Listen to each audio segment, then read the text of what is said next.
Hello Taurus, welcome to Gurumaa Hindi tarot. और ये reading है 10 अक्टूबर से लेके 16 अक्टूबर तक की। तो चलिए देखते हैं आपके लिए क्या मैसेजेस है इस वीक में एंड आप क्या एक्सपेक्ट कर सकते हैं अपनी लव लाइफ में। Messages for taurus.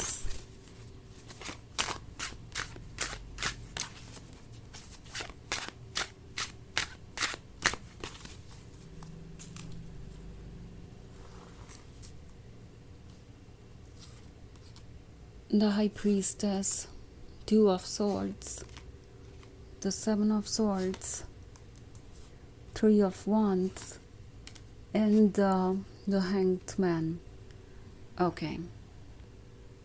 So, the High Priestess है तो ऐसा लगता है कि फाइनली आपको एक ऐसा ट्रुथ दिखाई दे रहा है जिसको आप इग्नोर नहीं कर सकते। और आपकी सोल आपको ये कह रही है कि ये सिचुएशन आपके लिए अच्छी नहीं है, पर आपके इमोशंस आपको अभी भी ये कह रहे हैं कि शायद ये रिलेशनशिप ही आपके लिए सबसे अच्छा है। और इन द एंड ये पर्सन परफेक्ट नहीं हो सकता, क्योंकि कोई भी परफेक्ट नहीं होता। और आपको उनके मिस्टेक्स को इग्नोर करना चाहिए।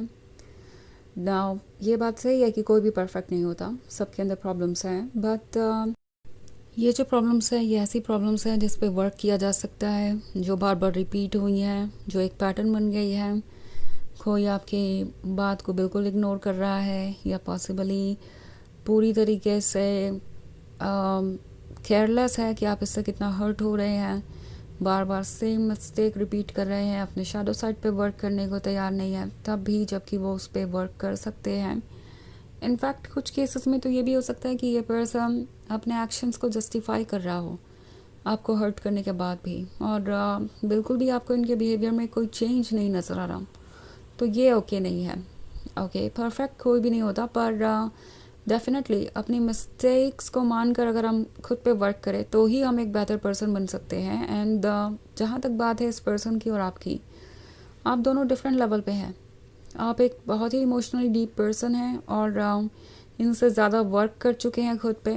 ओके, नाउ मेरे कहने का मतलब ये नहीं है कि कोई किसी से बेहतर है, बट इस पॉइंट पे आप उनसे इसलिए बेहतर हैं क्योंकि आप तैयार हैं अपने ऊपर वर्क करने के लिए, और आपने बहुत सारा वर्क खुद पे किया भी है। सो आपने अपने आप को एक बेहतर पर्सन बनाया है। आप स्पिरिचुअली उनसे ज़्यादा इवॉल्व हो चुके हैं, उनसे कहीं डिफरेंट लेवल पे हैं, बट ये पर्सन आपकी एनर्जीज़ को मैच नहीं कर रहा। उन्हें आपके बराबर आने के लिए अभी खुद पे बहुत ज़्यादा वर्क करना है, और अजीब बात यह है कि ये पर्सन इसके लिए तैयार भी नहीं है। सो ये जो डिस्टेंस है वो कम होने की कोई उम्मीद नहीं है। सो टैरो आपसे कह रहा है कि अगर आपको कोई ऐसा पर्सन मिल गया है जो बिल्कुल भी पॉजिटिव नहीं है अपने ऊपर वर्क करने को लेके, जो बिल्कुल भी इस रिलेशनशिप की ग्रोथ में कुछ भी कंट्रीब्यूट नहीं कर रहा है, जानबूझ के उन्हें पता है कि वो खुद पे वर्क करके चीज़ों को ठीक कर सकते हैं, बट स्टिल वो ये नहीं कर रहा है, तो ये बहुत बड़ा रेड फ्लैग है। ये एक ऐसा पर्सन है जो सीखना नहीं चाहता, जो इवॉल्व नहीं करना चाहता, जो आपके लेवल पे कभी पहुंचेगा ही नहीं। तो आप दोनों के बीच वो कनेक्शन बनने में, जो एक डीप कनेक्शन होता है इमोशनल लेवल पे, बहुत मुश्किल आएगी, और ये रिलेशनशिप आपको बार बार डिसअपॉइंट कर सकता है। नाउ 3 ऑफ सोर्ड्स का कार्ड है किसी ऐसे सेपरेशन के बारे में जिससे आप गुजर रहे हैं और जिसके पीछे एक बहुत बड़ा कारण है। वो कारण इतना बड़ा है कि उसे रिमूव नहीं किया जा सकता, और ये 3 ऑफ सोर्ड्स वाली एनर्जी कभी कभी परमानेंट भी होती है। हालांकि ये ज़रूरी नहीं है, पर हो सकता है कि ये कोई ऐसा रीज़न है जिस पे ये पर्सन बिल्कुल भी वर्क करना नहीं चाहता, बिल्कुल भी सिचुएशन को ठीक करके आगे नहीं बढ़ना चाहते, क्योंकि ये उनके लिए बहुत मुश्किल है। उन्हें लगता है कि इसमें तो बहुत एफर्ट लगेगा, और जो कुछ भी इजीली मिले उन्हें बस वही चाहिए।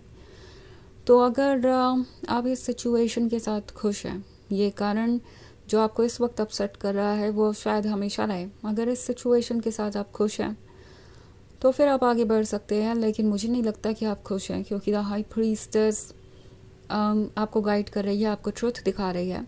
सो अगर ऐसा है तो डेफिनेटली अपने अंदर की वॉइस को सुनिए और डिसाइड कीजिए कि आपके लिए क्या अच्छा है क्या नहीं।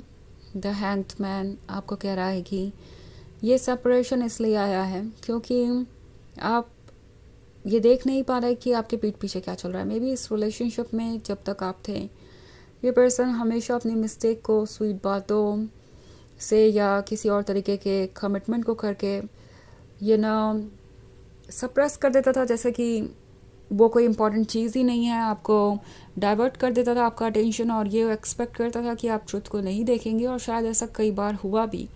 बट अब जब आप उनसे दूर हैं तो क्लियरली देख पा रहे हैं कि क्या ट्रुथ है और क्या नहीं। द हैंग्ड मैन आपसे कह रहा है कि विजडम का यूज़ कीजिए। ऑल्सो 2 ऑफ स्वॉर्ड्स है, तो ये आपके लिए आसान नहीं होगा। ऑफ कोर्स आप इमोशनली डीप हैं, तो उतना ही ज़्यादा इस पर्सन से इमोशनली अटैच हो गए हैं, बट ये इम्पॉसिबल भी नहीं है। आपका माइंड और हार्ट इस वक्त 2 डिफरेंट डायरेक्शन में है, एंड आपको खुद को किसी चीज़ के लिए पुश करने की ज़रूरत नहीं है। इट्स लाइक कोई टाइमलाइन नहीं है कि नई टाइम में आपको डिसीजन ले लेना है या खुद को हील कर लेना है या किसी पेन से बाहर आ जाना चाहिए आपको।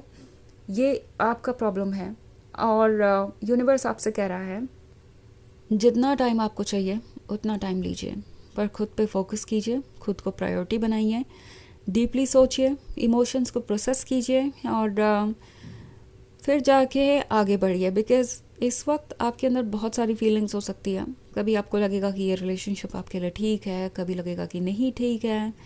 सो इससे डील करने के लिए, इसे सॉर्ट आउट करने के लिए आपको कुछ वक्त तो लगेगा ही, एंड इसमें कुछ भी गलत नहीं है।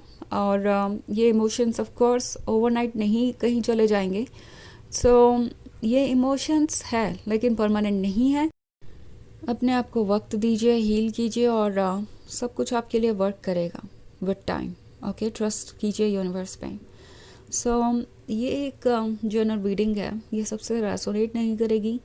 एनर्जी रिवर्स हो सकती है अगर आप क्रॉस वॉचर हैं। इसके अलावा अगर आप पिछले वीक की रीडिंग या ईयरली रीडिंग देखना चाहें 2025 की, तो उसका लिंक आपको डिस्क्रिप्शन बॉक्स में मिल जाएगा हमेशा की तरह। तो चलिए आगे बढ़ते हैं और देखते हैं और क्या मैसेजेस हैं आपके लिए।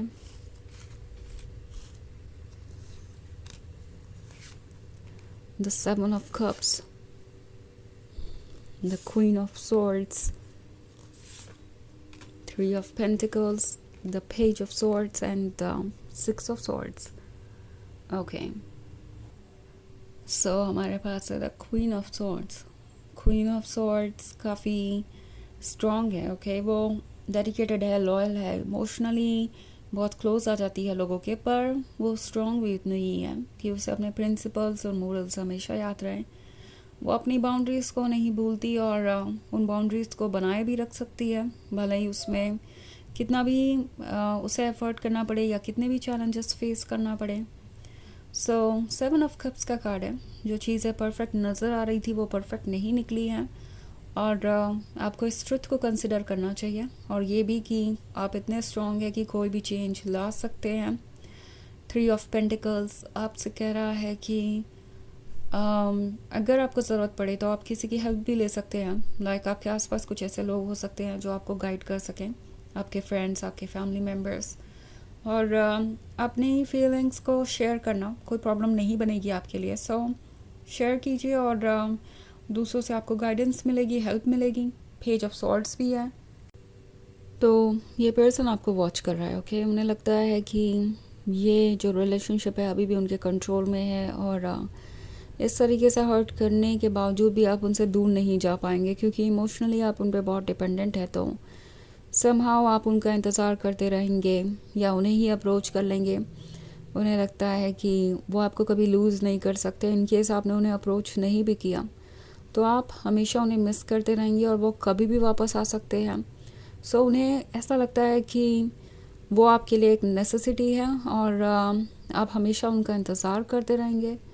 जबकि 6 ऑफ स्वॉर्ड्स के साथ ये पर्सन आपसे तब दूर हो गया है जब आपको उनकी सबसे ज़्यादा ज़रूरत थी।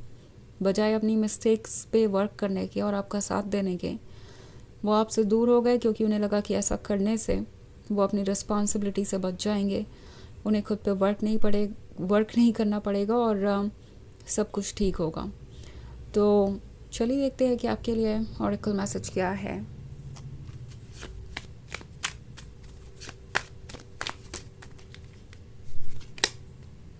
Bless this space. Your sacred space holds the soul to be. Palo Santo or sage will clear the air. So ये कार्ड आपसे कह रहा है कि अपने लाइफ से नेगेटिविटी रिमूव कीजिए और ऐसा करने से आप खुद को ब्लेस करेंगे, खुद को अपॉर्चुनिटी देंगे कुछ पॉजिटिव अट्रैक्ट करने का। एंड यूनिवर्स आपको कह रहा है कि आपको ज़्यादा कुछ करने की ज़रूरत नहीं है, बस खुद पे ट्रस्ट रखना है और नेगेटिविटी को ख़त्म करना है, और इतना ही काफ़ी होगा आपके फ्यूचर को वो शेप देने के लिए जो आप देना चाहते हैं। तो यह है रीडिंग इस वीक की। आई होप आपको अच्छी लगी होगी। Thanks for watching. Till next video, bye.